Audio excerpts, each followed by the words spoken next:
Bonjour tout le monde, ravi de vous retrouver pour cette nouvelle vidéo. Comme chaque semaine, on fait notre petite revue hebdomadaire des titres que l'on suit, que l'on a l'habitude, avec nos trois indices. Alors, on fait le CAC 40, le CAC Mid et Small Caps et le CAC Small Cap.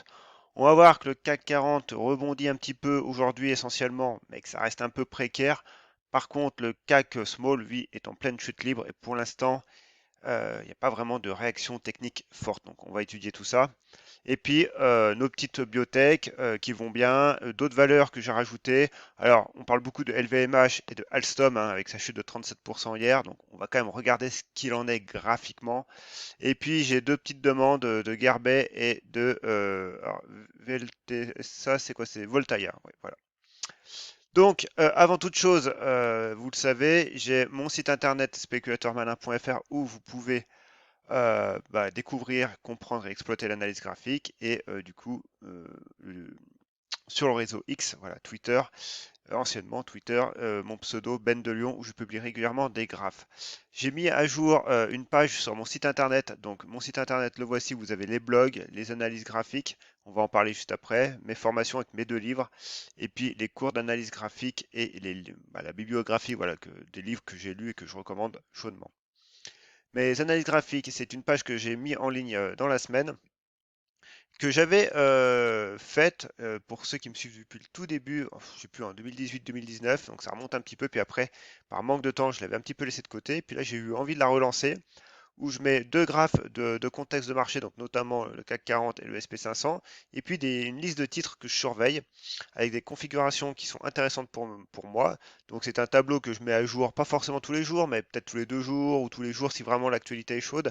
Voilà, ça fluctue avec mon sentiment. Et puis du coup, voilà, quelques graphes derrière avec les meilleures configs de la liste.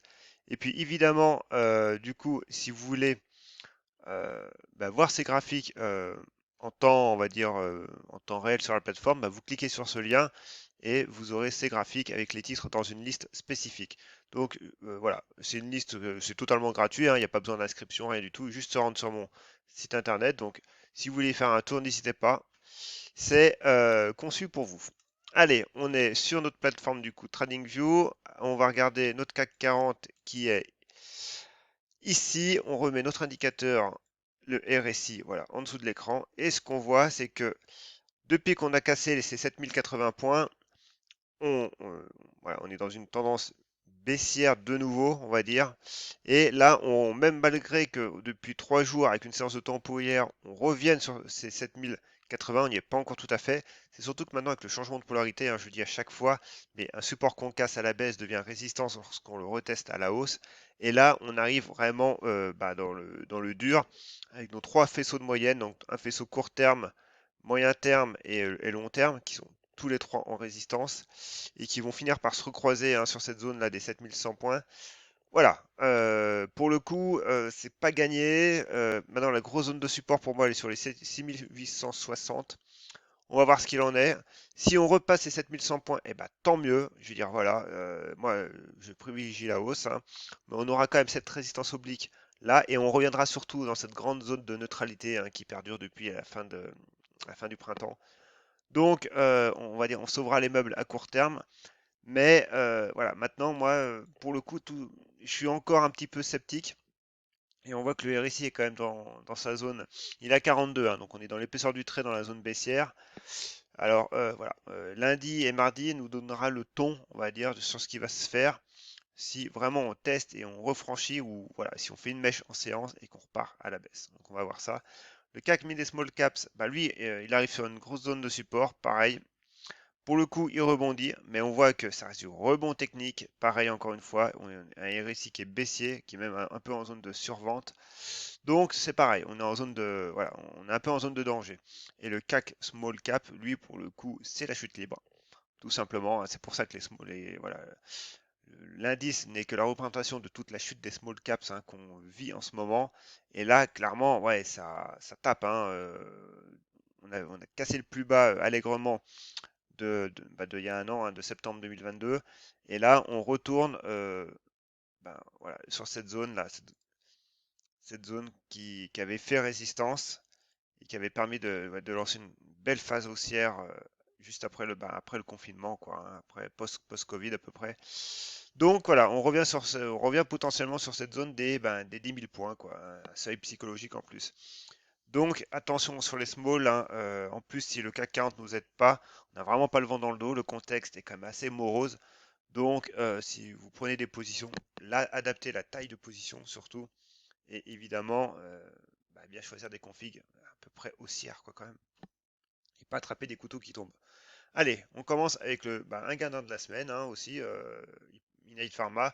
Donc une publication de la FDA, voilà, qui suspend, je crois, le recrutement de nouveaux patients. Conclusion, on casse pareil les 2,50. Alors on fait une belle mèche. Là on est en hebdomadaire. Si on se met en journalier, on voit qu'on rebondit aujourd'hui, mais c'est pareil. Maintenant, ce support-là, changement de polarité, encore une fois, va se transformer en résistance, hein. Ça, je peux vous le dire. Ça marque à tous les coups. Donc, on a un gap en plus de rupture. Donc voilà, Innate config complètement dégradé. Donc, je ne vais pas en parler beaucoup plus. OPM, donc OPM, Oco Design Précision Médecine, elle, pour le coup, c'est une config qui est haussière, qui fondamentalement est vraiment attractive aussi parce que la boîte a communiqué, il y a eu un financement non dilutif aussi avec des caisses de région, je crois. Alors, je crois qu'il y a Bourgogne, je ne saurais plus vous dire lesquelles. Mais voilà, en tout cas, il y a quelque chose qui est quand même pas mal sur Oco-Design. Alors, on a été tapé de notre zone de 1,70. Là, c'est les 2 euros qui bloquent. Aujourd'hui, en finale, on fait ben, quasiment rien. On fait quasiment du surplace, alors 3%. Mais voilà, on a fait quand même une belle mèche haute qui est venue d'ailleurs taper la bande de Bollinger. Et voilà, tant qu'on travaille ce niveau des 2 euros et qu'on tient à minima cette zone des A90, c'est pareil. J'ai envie de dire qu'il n'y a pas il y a pas de mal. Voilà, on était dans un canal baissier un petit peu, on va dire, borderline, parce que voilà, au niveau des tracés, on n'a que deux grandes zones d'appui.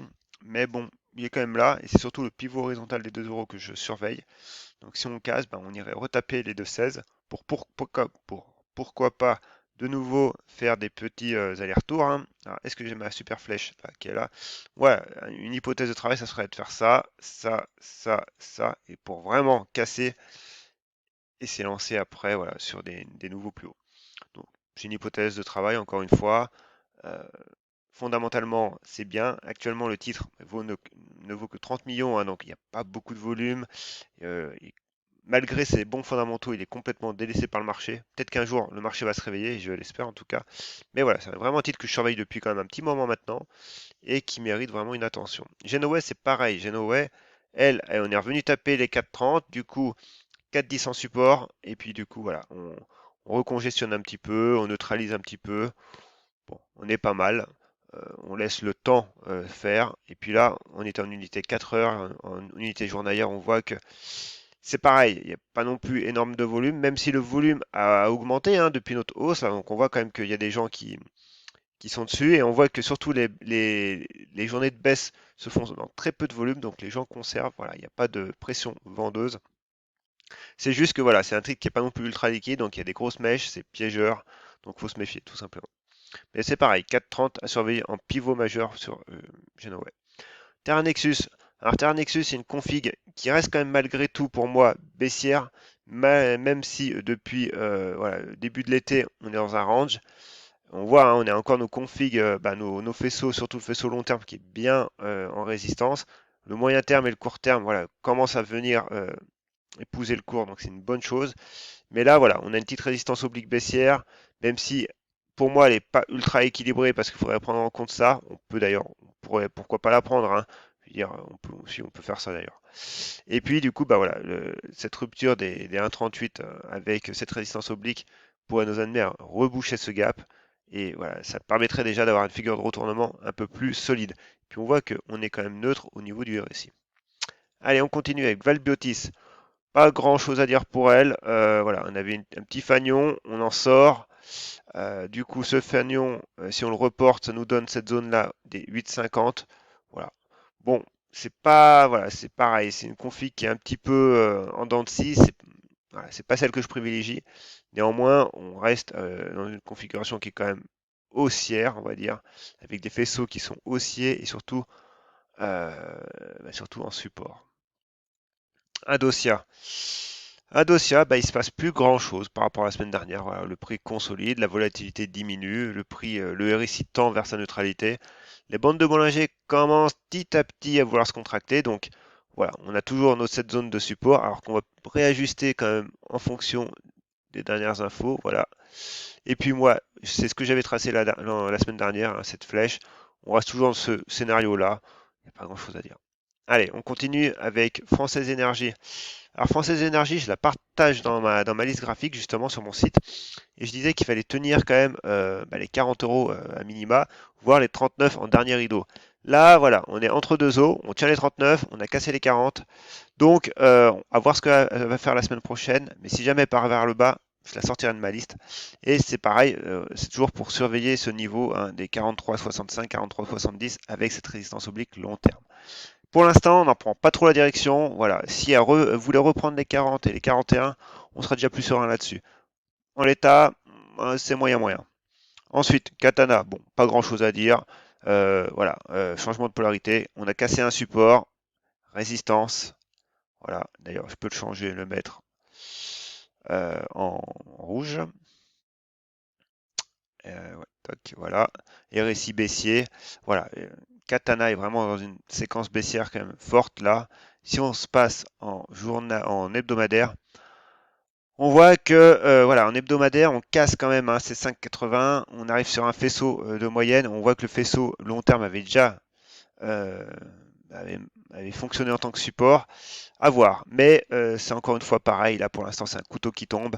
Tant qu'on n'aura pas, et c'est ce que j'enseigne une fois de plus dans mon livre, tant qu'on n'a pas une réaction sur support, un début de construction, une baisse de la volatilité, un premier niveau pivot, même court terme, qui se dégage et qui est clair, en fait, il ne faut pas qu'il y ait d'ambiguïté.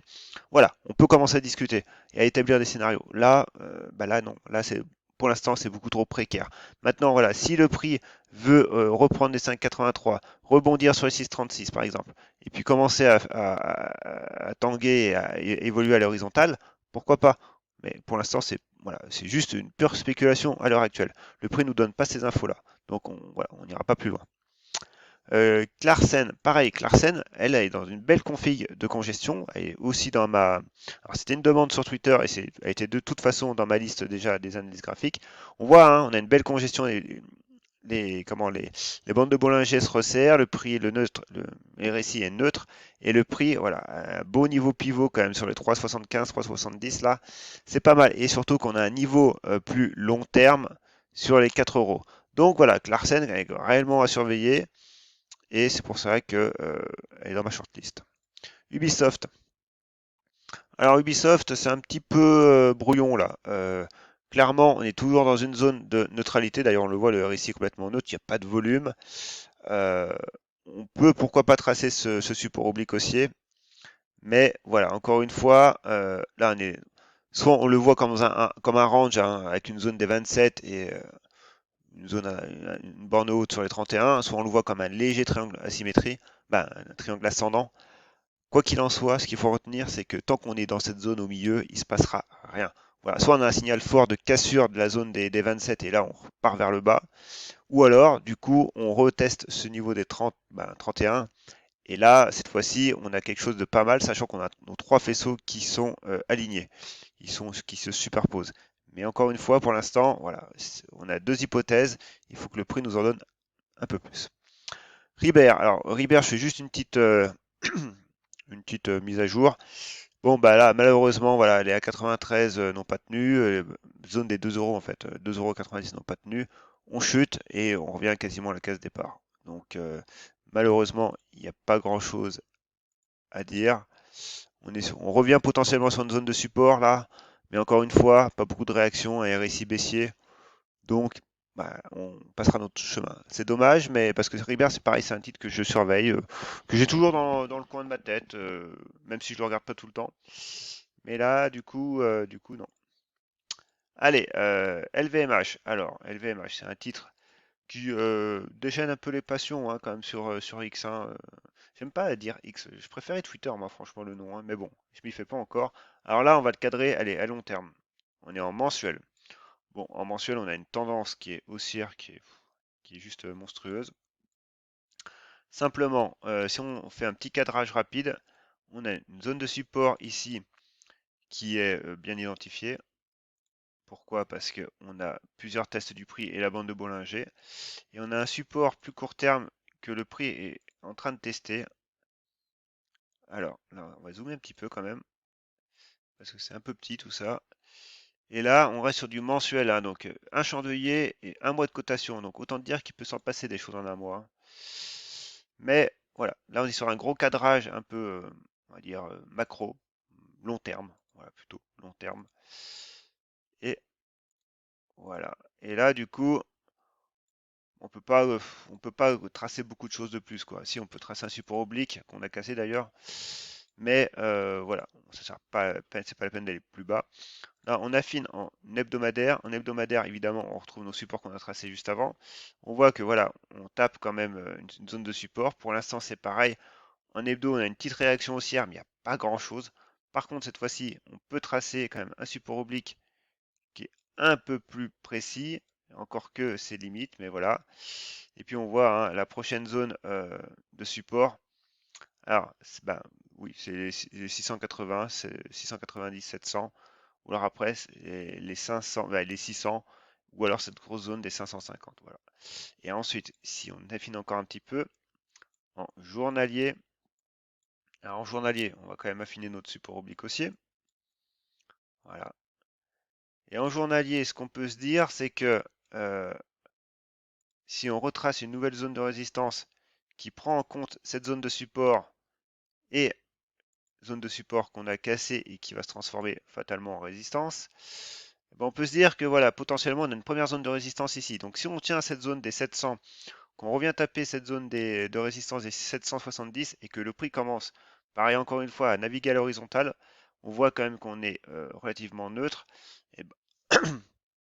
Et ben, on pourra se dire qu'on a un nouveau niveau d'entrée. Là, c'est encore un peu précaire pour moi. Allez, Alstom. Alstom, donc le gadin de la semaine. Donc on se met en mensuel, c'est pareil. Alors, bon, en mensuel, là, c'est un carnage. Simplement, on n'a même pas assez d'historique sur TradingView. Alors, je vais supprimer un petit peu, faire le ménage.